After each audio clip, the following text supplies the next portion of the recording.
Alright, hari ini kita akan belajar kenapa kita takut.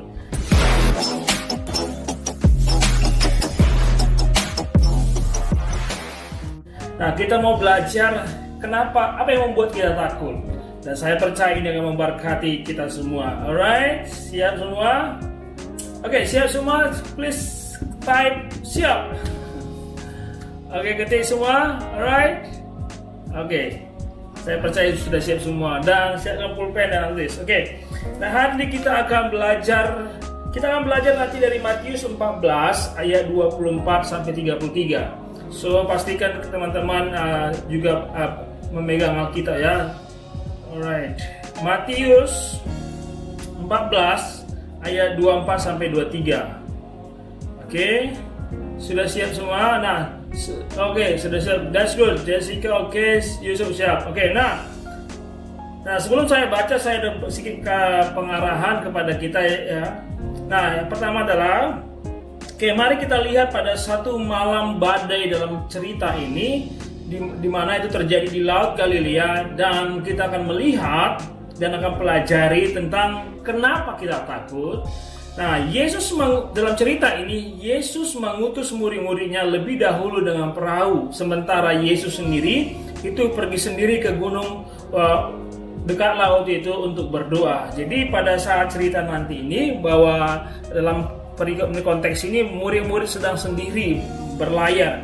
Nah, kalau kemarin hari lalu kita berbicara juga waktu murid-murid Yesus berada bersama-sama dengan Yesus di perahu. Jadi saya mau review sedikit apa yang kita pelajari kemarin di live streaming. Ada beberapa poin. Yang pertama adalah bahwa rasa takut itu wajar, itu hal yang wajar.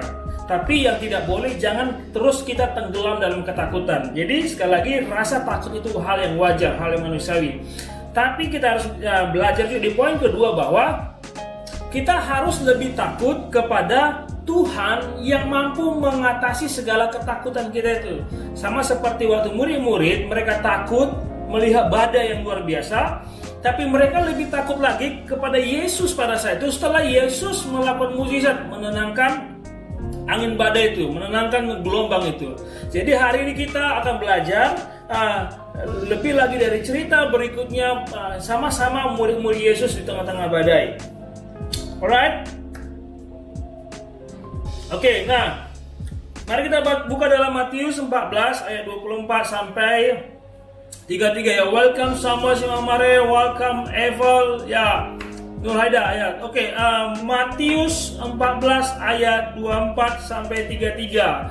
Oke, dari Matius 4 ayat, saya akan ketik di sini, Matius 4 ayat 24 sampai 33. Alright. Oke, semua. Mari kita baca. Nah, sembari kita membaca, pastikan teman-teman juga menandai. Itu sebabnya saya minta teman-teman bawa pulpen, bawa Alkitab yang cetak biasa, supaya kita menandai setiap kata-kata, kata kunci dalam ayat firman Tuhan. Oke? Nah, waktu yang kita mau tandai hari ini adalah, kita akan tandai setiap kata atau referensi yang merujuk pada Yesus. Jadi setiap kata Yesus tandai dengan kata salib di atasnya, termasuk sinonimnya atau kata ganti. Nah, nanti kita belajar sama-sama. Kemudian adalah kita menggarisbawahi setiap referensi kata yang merujuk pada Petrus. Nah, jadi hanya Petrus saja. Karena kita mau belajar dari bagaimana Petrus waktu mengalami badai. Kemudian adalah kita melingkari setiap kata takutlah, bimbang, dan terkejut. Jadi kita melingkarinya dengan bentuk lingkar bergerigi seperti gambar durian. Mungkin saya beri contoh seperti ini, lingkar duriannya. Ini contohnya seperti ini. Jadi lingkar durian. Alright, are you ready? Oke, saya akan baca. Jadi setiap nada saya naik, volume suara saya naik, berarti itu yang mau kita lingkari. Oke, sudah siap semua. Mari kita baca Matius 14 ayat 24 sampai 33. perahu murid-muridnya, nya itu adalah Yesus, oke? Tandai nya itu salib Yesus. Sudah beberapa mil jauhnya dari pantai diombang-ambingkan gelombang karena angin sakal. Ayat 25, kira-kira jam 3 malam datanglah Yesus. Yesus tandai kepada mereka berjalan di atas air. Ayat 26, ketika murid-muridnya, nya itu adalah Yesus, adalah kata ganti pada Yesus, melihat dia itu Yesus lagi, tandai berjalan di atas air, mereka terkejut. Nah, terkejut ditandai karena ini juga mau kita tandai dengan lingkar bergerigi seperti durian tadi, dan berseru, itu hantu, lalu berteriak-teriak karena takut. Nah, takut tandai lingkari dengan lingkaran gerigi. Ayat 27, tetapi segera Yesus berkata, Yesus tandai berkata kepada mereka, tenanglah, aku, ini jangan takut. Nah, takut dilingkari. Lalu Petrus, nah ingat tadi Petrus kita tandai dengan garis bawah, kita garisi bawah, dan berseru dan menjawab dia itu Yesus, Tuhan. Nah, itu Yesus lagi, apabila engkau Yesus suruhlah aku tandai itu adalah Petrus. Jadi di garis bawahi akunya, datang kepadamu, itu Yesus berjalan di atas air. Kata Yesus tandai, tetapi ketika dirasanya tiupan anginnya itu adalah dirasanya itu adalah Petrus, jadi garis bawahi. Ketika dirasanya tiupan angin, takutlah. Jadi takutlah dilingkari dengan lingkar bergerigi seperti durian. Takutlah ia itu adalah Petrus, jadi digaris bawahi, dan mulai tenggelam lalu berteriak. Nah, Tuhan itu Yesus ditandai salib, tolonglah aku itu Petrus. Segera Yesus mengulurkan tangannya, itu Yesus memegang dia itu Petrus, dan berkata, hai orang ini adalah Petrus yang kurang percaya, mengapa engkau di garis bawahi itu Petrus bimbang. Nah, bimbang dilingkari. Lalu mereka naik ke perahu dan katanya, sesungguhnya engkau itu adalah Yesus, anak Allah. Alright, kita sudah selesai dan saya percaya semua teman-teman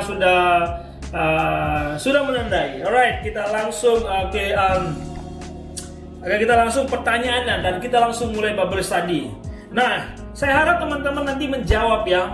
Jadi menjawabnya melalui ketik di kolom komen ini, karena kita harap kita interaktif supaya teman-teman diberkati, saya pun diberkati. Alright?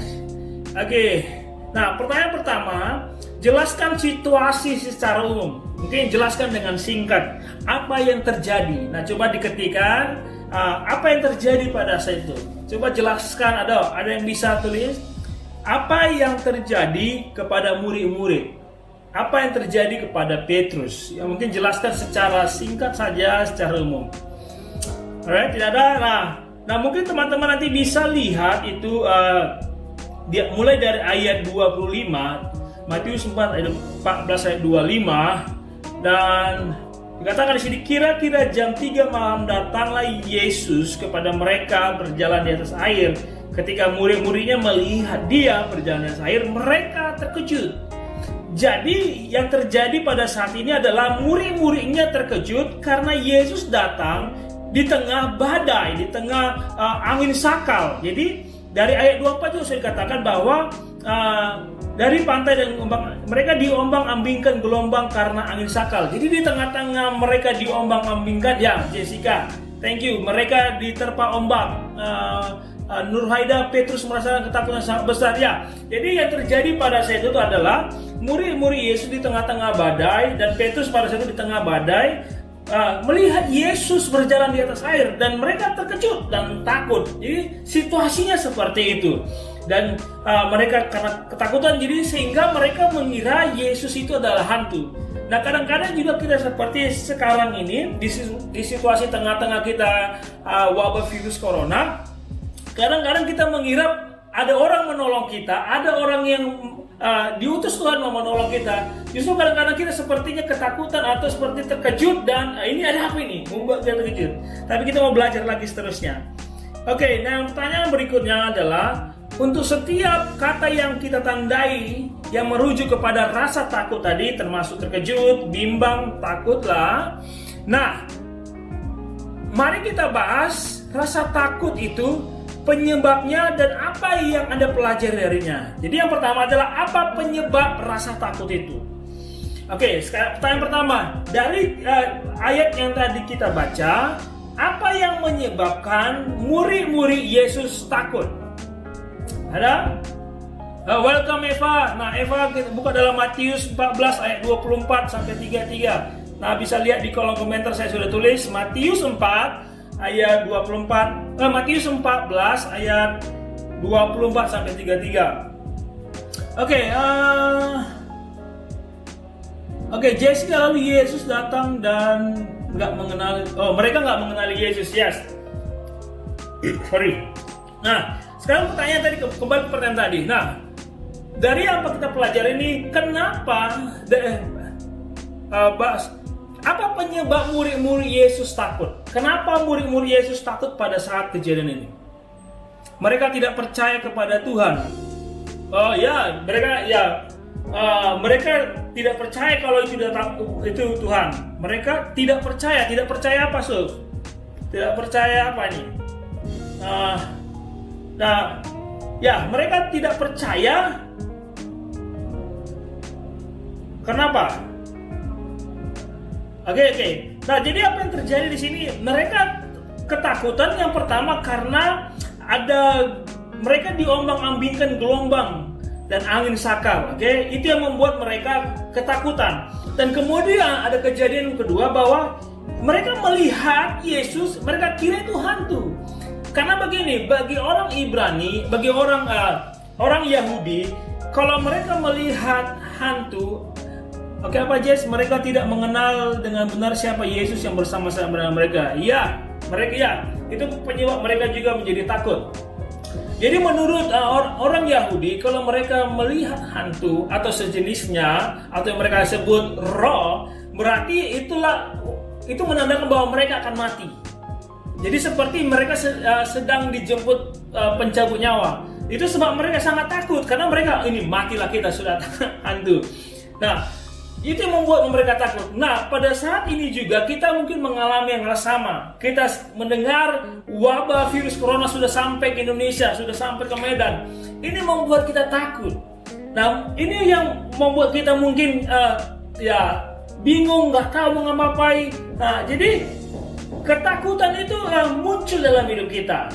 Dan kembali lagi seperti pelajaran pertama di kemarin, bahwa takut itu hal yang wajar, tapi nanti kita mau belajar bagaimana kita keluar bebas dari ketakutan itu.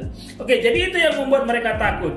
Dan jadi yang kita pelajari hari ini adalah apa yang kita lihat, apa yang terjadi sekitar kita, itu yang membuat situasi kita, membuat kita takut. Welcome Dion.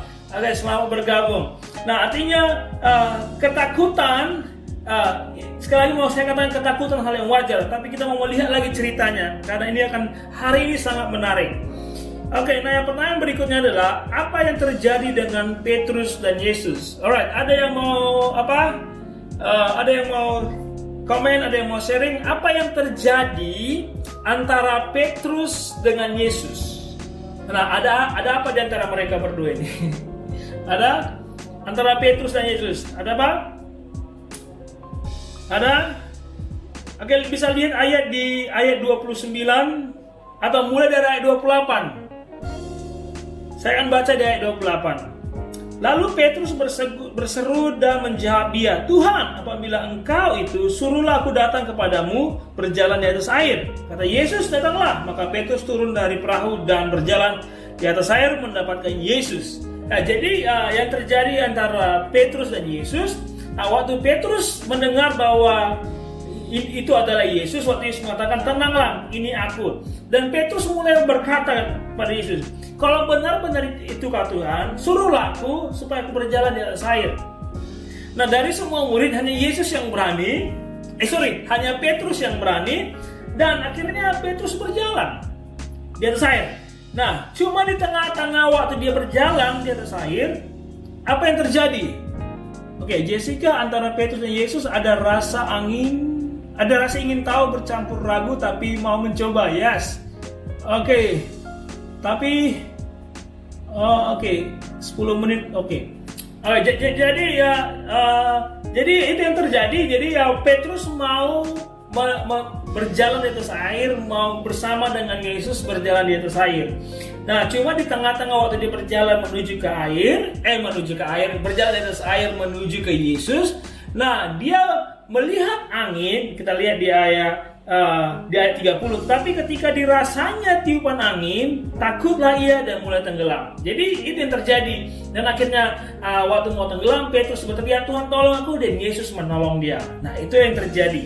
Nah, pertanyaan berikutnya, lihatlah setiap kata-kata yang kita tandai yang merujuk pada Yesus. Apa yang Anda pelajari dari Yesus dan bagaimana tentang Yesus? Dan yang dapat membantu kita saat kita mengalami ketakutan, saat kita diserang rasa takut. Nah, ketika Anda takut atau bimbang, apa yang Yesus lakukan dan katakan? Bagaimana Yesus menolong Petrus? Nah, kita akan mulai pelan-pelan menjawab pertanyaan ini. Yang pertama adalah, waktu kita menandai kata-kata Yesus, apa yang kita pelajari tentang Yesus? Jadi yang kita pelajari di sini adalah bahwa Yesus akan datang ke tengah-tengah kita Yesus akan datang menjumpai kita waktu kita di tengah-tengah badai.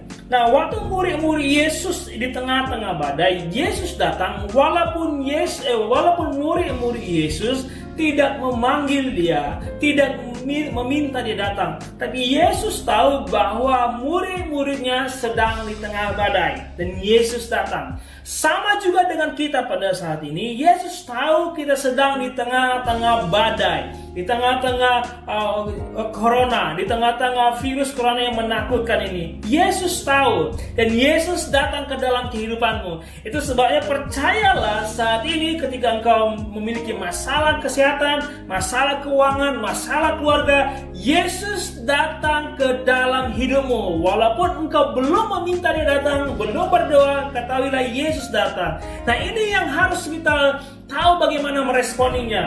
Nah, bagaimana murid-murid Yesus meresponinya? Mereka ketakutan, mereka tidak tahu bahwa itu Tuhan. Sering juga kita seperti itu. Waktu kita dalam masalah, Tuhan datang pada kita ketakutan karena kita tidak bisa mengenali kehadiran Allah. Kita nggak tahu bentuk kehadiran Allah itu sampai Tuhan berbicara. Nah, ketika Tuhan berbicara, ini aku, maka murid-muridnya mulai, oh ya, ini Yesus. Itu sebab kenapa saya selalu mendorong teman-teman untuk merenungkan firman Tuhan. Karena melalui firman Tuhan, Tuhan akan berbicara kepada kita. Dan saat Tuhan berbicara, maka kita akan mulai mengenal, oh ini rupanya yang Tuhan mau. Ini cara Tuhan menolongku. Itu sebab perlu bagi kita untuk merenungkan firman Tuhan siang dan malam. Nah, saudara, teman-teman saya kasih dalam nama Yesus, saya percaya ini akan sangat memberkati kita. Karena kalau kita tahu Tuhan datang dalam hidup kita tahu Yesus hadir, kita tidak akan seperti murid-murid Yesus, ini hantu, ini apa. Tapi waktu kita datang, maka kita mungkin seperti Petrus, Tuhan kalau ini Engkau, Tuhan panggil aku, artinya suruh aku berjalan, maka aku berjalan di atas air. Artinya ketika kita mengenali Yesus, maka kita berkata kepada Tuhan, Tuhan kalau Engkau hadir di sini, biarlah aku berjalan di atas air, biarlah aku berjalan di atas pergumulanku, biarlah aku berjalan di atas gelombang-gelombang masalahku, biarlah aku berjalan di atas ketakutanku. Dan waktu kita berjalan, nah ini yang perlu kita pelajari bahwa, karena ini pertanyaan berikutnya. Nah, waktu kita diserang rasa takut, nah waktu Petrus mengalami rasa takut waktu dia melihat angin itu dan dia mulai takut dan tenggelam, mulai bimbang tenggelam. Nah, Ini yang Petrus lakukan, dia berteriak memanggil nama Yesus. Nah, saat ini juga saudara teman-teman, waktu kita sedang berjalan di atas masalah kita, karena kita tahu Tuhan hadir di situ, Tuhan akan tolong kita. Kita tahu bahwa Tuhan memanggil kita untuk jadi muridnya. Kita tahu bahwa Tuhan bersama dengan kita, di hadapan kita, dan kita mau menuju kepada Yesus. Mungkin di tengah-tengah itu kita mulai melihat badai datang lagi, angin datang lagi, dan kita mulai takut lagi karena melihat badai itu, maka kita mulai tenggelam. Nah, yang harus kita lakukan adalah sama seperti Petrus, kita berteriak kepada Yesus. Maka ketika berteriak, Tuhan menolong kita. Waktu Petrus berteriak memanggil nama Yesus, Tuhan menolong dia. Firman Tuhan mengatakan, maka Yesus, di ayat 31, segera Yesus mengulurkan tangannya, memegang dia dan berkata, hai orang kurang percaya, mengapa engkau bimbang? Ya, Tuhan memang menegur Petrus. Tapi yang mau saya tekankan adalah, walaupun di tengah-tengah perjalanan pelayanan kita, bisnis kita, rumah tangga, pekerjaan kita, mungkin ada badai yang membuat kita mulai bimbang, mulai takut. Tapi di tengah itu berteriaklah kepada Yesus, karena Yesus akan menolong. Nah, ini yang sangat menarik saudara, yang harus kita pelajari, karena Yesus akan menolong kita. Bahkan sebelum kita meminta kepada Yesus, Tuhan akan menolong kita. Karena waktu murid-muridnya, sebelum mereka di tengah badai, mereka tidak ada memanggil nama Yesus, tapi Yesus datang menolong mereka. Dan pertanyaan berikutnya saudara, menurut Anda apa artinya tenanglah? Bagaimana aplikasinya dalam kehidupan sehari-hari? Nah, sekarang di ayat 27 dikatakan seperti ini. Waktu Yesus datang, tetapi segera Yesus berkata kepada mereka, tenanglah. Waktu mereka melihat Yesus dan mereka terkejut dan mereka berkata hantu, Yesus mengatakan kepada mereka, tenanglah, ini aku. Kenapa Yesus mengatakan tenanglah? Ada yang mau share? Yes, thank you Brother Phyllis, more anointing. Apa yang mau, pertanyaan kembali tadi, kenapa Yesus mengatakan tenanglah? Apa yang Yesus maksud di situ? Apa artinya kata tenang? Ada? Alright, kalau kita melihat di ayat 27 tadi, tetapi segera Yesus berkata kepada mereka, tenanglah. Karena begini saudara, kalau kita tidak tenang, kalau kita tidak panik, maka kita akan mampu mendengarkan suara Tuhan. Nah, waktu mereka mulai tenang, mereka mulai mengenali kehadiran Yesus. Itu sebabnya di tengah-tengah masalah, kalau ada masalah, berusahalah menenangkan diri, sembah Tuhan, baca firman Tuhan, maka Tuhan akan mulai berbicara kepada kita, dan kita mendengarkan suara Tuhan. Dan Tuhan, pada saat Tuhan berbicara, dia akan memberikan penghiburan, dia akan memberikan kekuatan, dan dia akan menunjukkan jalan keluar. Yes, karena dia mampu menyelesaikannya bagi kita. Ya, kita harus tenang karena dia akan menyelesaikan masalah kita. Samuel Semalare, tenanglah, ini aku yang bisa menyelamatkanmu. Yes, amen. Thank you Samuel Semalare. Thank you Jessica. Oh, welcome Arthur. Jadi itu, kenapa Yesus mengatakan tenanglah? Karena dia akan menyelamatkan kita. Kalau kita masih panik, kalau kita masih ketakutan, masih bimbang, maka bukan sulit bagi Yesus, tapi kita yang sulit untuk mendengar firman Tuhan. Karena kalau Tuhan berfirman, maka dia berikan arahan, dia akan menunjukkan jalan keluar, dia akan menolong kita. Saat dia berfirman, maka terjadi mukjizat. Itu sebabnya saudara sekasih dalam nama Yesus, hari ini kita belajar adalah bahwa yang membuat kita khawatir adalah situasi yang kita lihat. Kalau mata kita hanya tertuju dengan apa yang terjadi di sekitar kita, itu akan membuat kita lebih khawatir. Tapi biarlah kita belajar seperti Petrus, ketika dia mulai melihat angin, dia mulai ragu dan dia mulai tenggelam. Makanya saudara, kita harus memfokuskan mata kita, pikiran kita kepada Yesus, sehingga badai tidak akan mengganggu kita, badai tidak akan membuat kita takut dan tenggelam. Nah, tadi saya mengikuti webinar atau live streaming begini juga, ada satu perkataan yang memberkati saya, statementnya begini. Nah, don't let your problem determine your identity. Jadi Saya ulang sekali lagi, don't let your circumstances atau your problems determine your identity. Artinya gini, jangan izinkan masalah dan situasi menentukan siapa kita. Atau dengan kata lain, jangan izinkan masalah itu mengubah atau menggoncang kita. Biarlah kita tetap menjadi murid Kristus, biarlah kita tetap menjadi orang percaya walaupun kita di tengah-tengah badai. Yes, thank you all. Yesus penolong tepat pada waktunya. Thank you Yusuf and Evasian. Yesus be the center of all. Yes. Ya, thank you teman-teman saudara saya kasih dalam Yesus. Saya percaya kita belajar banyak hari ini. Jadi kalau di tengah-tengah masalah, sekali lagi saya mau ulang dan mau tekankan, mau tutup ini.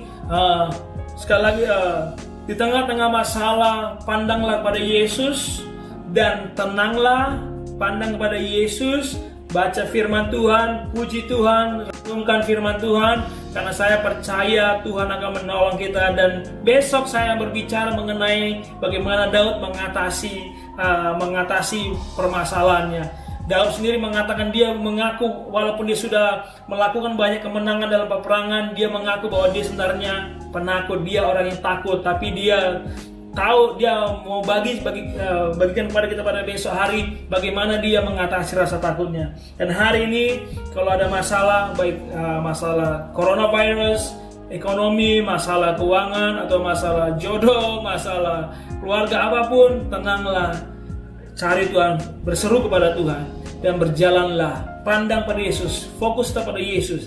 Dan walaupun waktu kita berjalan bersama dengan Yesus, di tengah-tengah kita mulai berpaling melihat badai, mungkin hampir tenggelam, berteriak pada Yesus, karena Yesus akan menolong kita. Oke teman-teman, saya kasih dalam Yesus, saat ini saya mau berdoa bagi kalian semua. Saya rindu kalian juga bebas dari rasa takut. Please saudara, nanti saya akan juga, ini karena ini saya rekam juga, please nanti videonya di YouTube share ke teman-temanmu yang lain, ke sosial media, karena saya percaya ini akan memberkati banyak orang, akan menguatkan orang-orang yang sedang ketakutan sekarang, yang setengah ragu. Tolong, karena ini saya memberkati, dan pastikan besok juga hadir, ajak teman-teman yang lain, karena saya percaya ini akan memberkati. Dan sekarang kita akan berdoa, dan saya mau berdoa bagi kalian, dan mari kita berdoa. Tuhan Yesus, aku berdoa buat setiap yang hadir pada sesi ini. Tuhan, aku berdoa buat Yusuf, buat Eva Siaan, buat Arthur Helper, buat Samuel Mare-Mare, buat Jessica, buat Dion Aritonang, buat Nur Haida. Aku berdoa bagi mereka, bahkan yang lain yang mungkin tidak aku bisa sembuhkan. Tuhan, aku berdoa Tuhan, Kau tolong mereka dimanapun mereka berada saat ini. Tuhan, kalau mereka memiliki rasa takut atau rasa takut mengganggu mereka, menyerang mereka, Tuhan, Roh Kudus mampukan mereka untuk berdiri, untuk mampukan mereka untuk tenang, mampukan mereka untuk mendengar suara Tuhan, mampukan mereka untuk bisa melihat gambaran besar rencana Tuhan yang Kau sudah siapkan dalam hidup mereka. Aku berdoa Tuhan, biarlah kebenaran firman Tuhan ini, Bible study ini Tuhan, firman Tuhan berakar, bertumbuh dan menghasilkan buah dalam hidup mereka. Dalam nama Yesus, haleluya, amen. Thank you brother, sister, God bless you. See you tomorrow.